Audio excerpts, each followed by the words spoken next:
Hi, is this Catherine? Can you come over for a bit? It was a call from Michelle, my husband's younger sister. She sounded really worried. Michelle's house is just a short walk away. I got it. I'll head over right now. When I arrived at Michelle's, she led me to a room full of buzzing bees. What the heck is this? When I opened the cardboard box, the bees came flying out.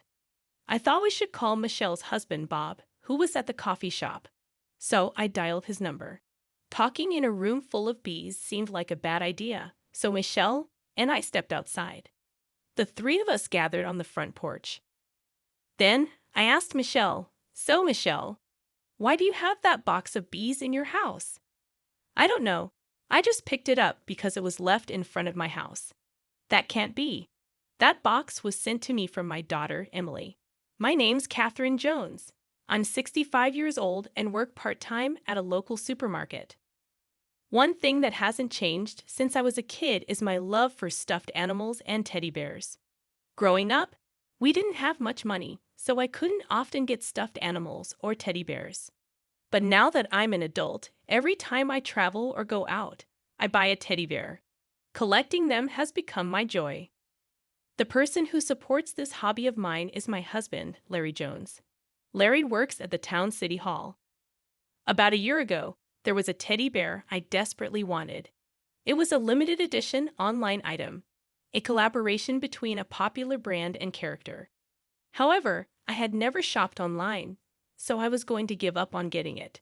That's when I talked to Larry about it. "Leave the online shopping to me.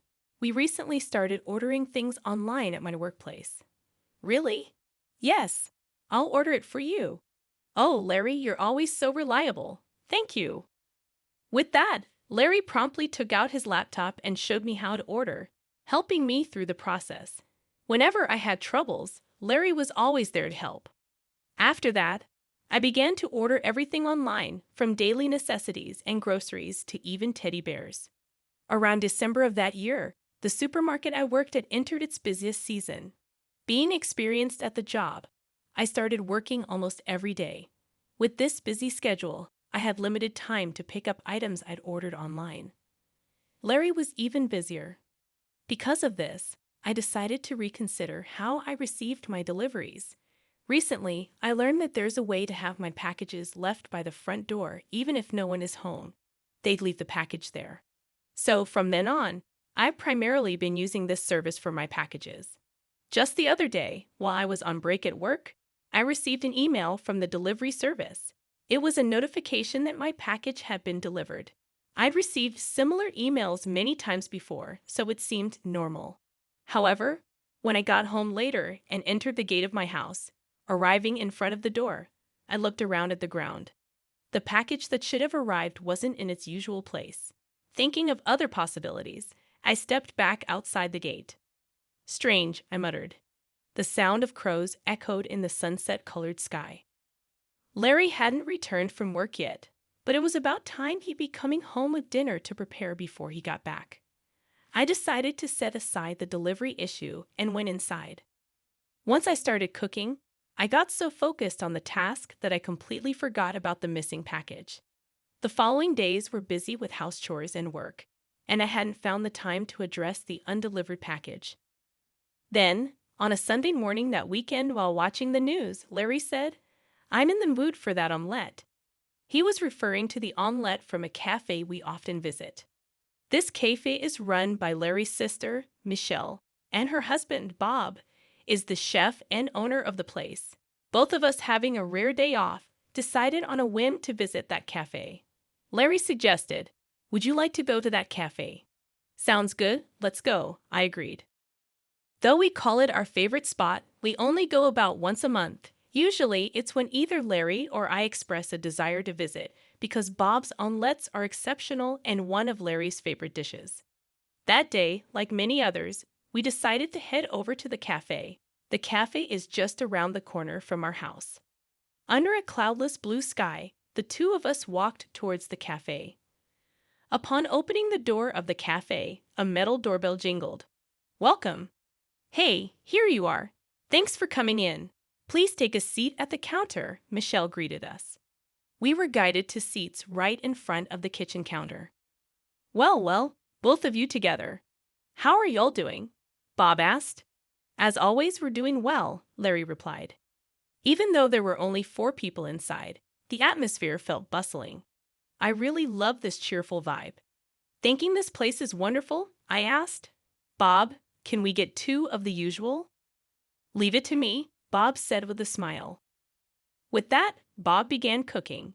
He skillfully cracked and whisked 4 eggs, pouring them onto a pan and shaping them. He served them onto 2 plates, adding some Italian parsley, and then passed them to Michelle. Here you go, 2 servings of omelets, Michelle said, placing the plates in front of us. This is so delicious. I've had it many times and know the taste, but it's the kind of dish I suddenly crave. And it's always delicious, Larry commented happily. After we finished eating, we were served coffee. This dish is always so tasty, isn't it? Thank you, I said gratefully. With that, Michelle sat across the counter facing me. That's when I noticed something. Michelle was wearing earrings that looked just like the ones I'd ordered online. Without thinking, I said, Michelle, those earrings are so cute. Where did you get them? Michelle replied with a smile. Oh, really? Thank you. I got them online. Yeah, online shopping sure is handy, I remarked. Michelle nodded and said, yeah, that's right. But when I'm running this cafe all the time, I hardly get back home during the day. I don't even have time to receive packages. Well, how about asking to have your packages left by the door? I suggested. Michelle looked a bit surprised and asked, is there such a thing? At that point, I decided to explain the concept of the service in detail. As I was explaining, I recalled and shared my own experience with it at home. It's a good service, but sometimes there are mistakes. There have been a few instances where I haven't received my packages even though I've paid for them. I really should call the courier company about it, but I just haven't had the time. Michelle responded empathetically. Oh, I see. So that happens. I took this moment to check the status of my packages to be delivered. At the top of the list, the limited edition teddy bear I'd ordered was shown as preparing for shipment. I pointed it out to Michelle and said, look, Michelle, it says it hasn't been delivered yet. Then I pointed to the second item which read delivered. It was a cosmetic product. This should have already arrived at my place, I added, but it hasn't. That's strange. I hope you find it, Michelle replied. At that moment, I looked over at Larry. Larry and his friends were having a different conversation, but soon they joined in on our topic. Well, guess we should just wait for it to be delivered someday, Larry said with a carefree smile. Larry's always been such a laid-back guy. He doesn't seem to take things too seriously. We continued our casual chat for a while before leaving the cafe. On the way home, I impulsively checked the delivery history on my smartphone. Nothing had changed.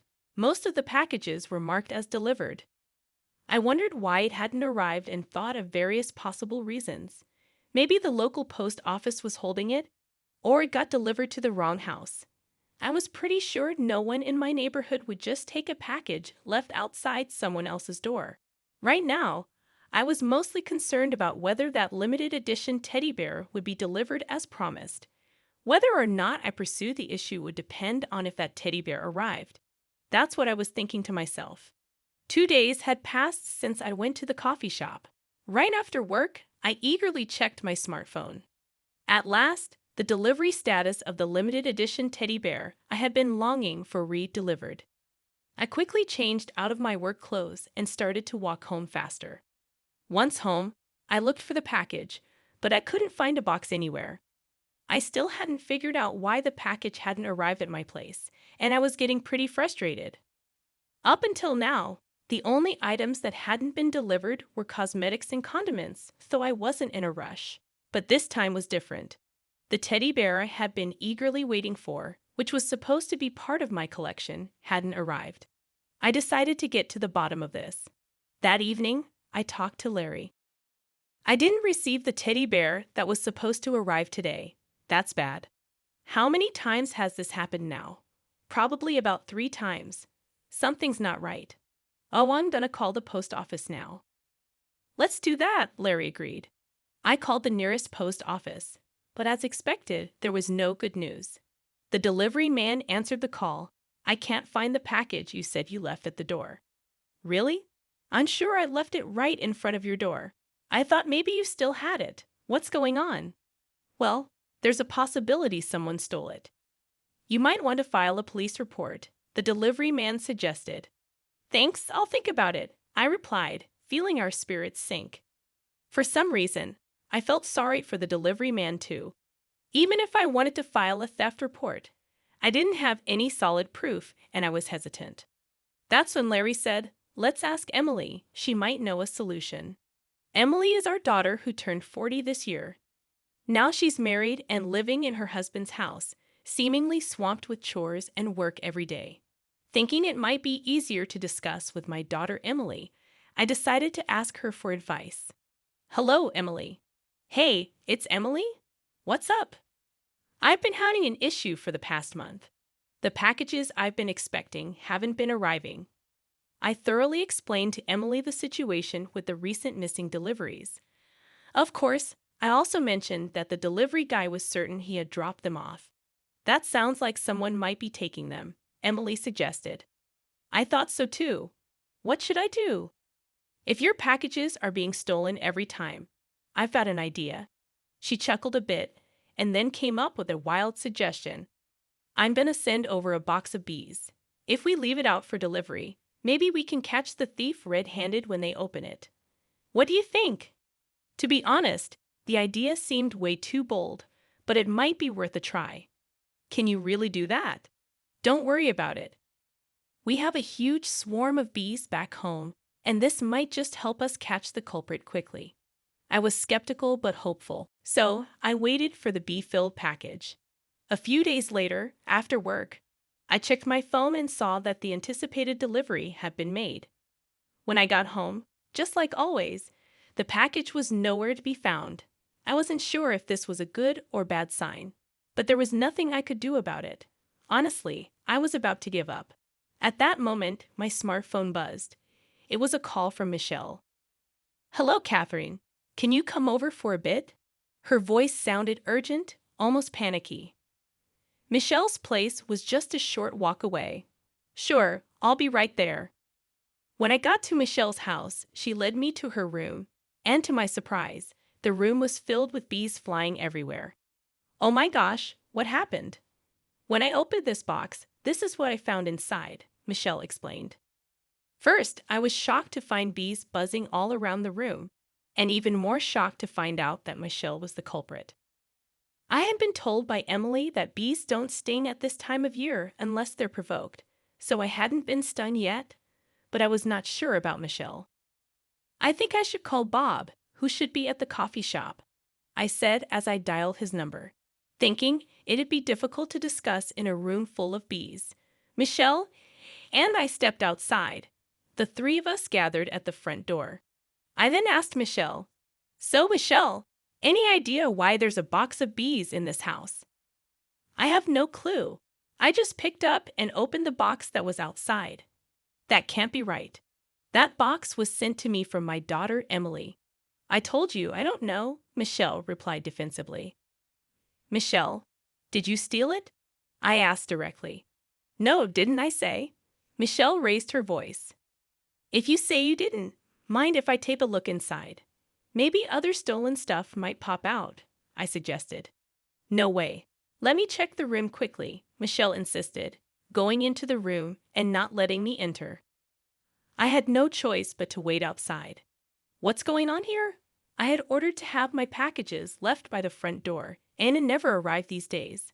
I explained to Bob, possibly being stolen, and that's why she sent those bees. As I was explaining to Bob, we heard Michelle scream. She probably got stung by a bee in her panic. Michelle came out looking disheveled and said, "The room's a mess with those bees flying around, so I'd appreciate it if you'd head home for today." She indicated that she wouldn't be letting anyone in her room today because of the bees. Then an unfamiliar person approached us. It was a beekeeper named Oliver, a friend of Emily's living nearby. After a quick introduction, Oliver said, Emily asked me to help with the bee situation. Is it okay if I handle it here? Yes, please, I replied, relieved to have someone knowledgeable about bees to take care of the situation. So while Michelle was flustered, Bob and I let Oliver inside the house to handle the bee situation. While waiting for the bees to be collected, we continued talking outside. I guess we'll be able to check the room today, I said to Bob. But I've only got stuff I bought. There's no point in checking, Michelle suddenly asserted, probably intending to insist that everything in there was hers. 30 minutes later, Oliver completed collecting 900 honeybees. Shocked by the sheer number of bees, the three of us entered the room. I took a quick look around and then started searching every corner. To my surprise, I found daily necessities like fabric softener and cosmetics I had ordered scattered here and there. So, you've been taking all of these too, huh? No, I told you, Michelle denied. I showed her the order history on my phone that had those products listed. You still gonna deny this? Well, there's a chance we just bought the same things, right? Michelle tried to explain.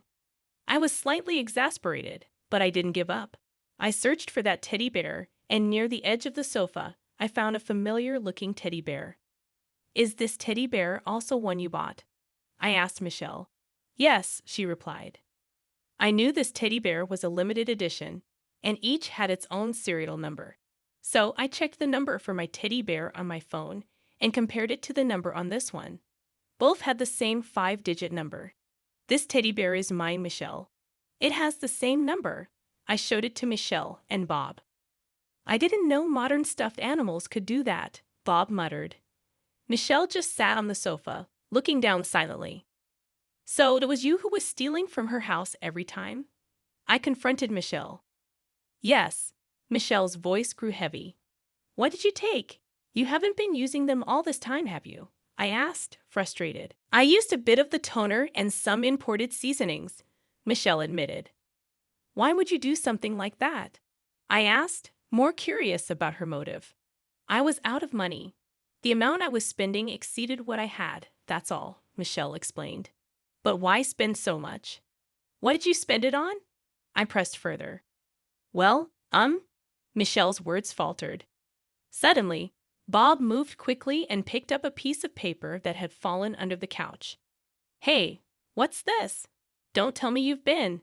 Bob showed a piece of paper with numbers and an amount.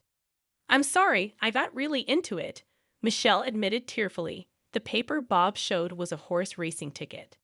It turned out that Michelle had gotten heavily into horse racing and used the money she saved by using my stolen items on bets. Then Bob dropped another bombshell. You didn't by chance take money from our cafe's earnings, did you? Just a little bit, Michelle confessed. I knew something was off with the profits. How could you? Bob was furious. It turned out she had embezzled tens of thousands of dollars from their cafe. I'm so sorry. I promise I won't do anything like this again. Please forgive me, Michelle cried loudly, apologizing. But for me, having my cherished teddy bear stolen even once was unforgivable. Her apologies did nothing to move my heart. Bob looked equally irritated. Turns out I've been secretly recording our conversation since the bee removal. Shall we meet in court? Bob said firmly. With solid evidence in hand, Bob and I decided to file a police report. Bob decided to get divorced from her after that. Charges of theft concerning my belongings and embezzlement in the course of her duties were brought against Michelle, and she was eventually arrested. We were satisfied with the outcome. Bob's cave hired part-time workers, and sales began to rise steadily. By the way, I was given the opportunity to become the part-time team leader there. Michelle got arrested, I heard, Larry mentioned. It's for the best. I'm better off without someone like her, I replied, feeling relieved.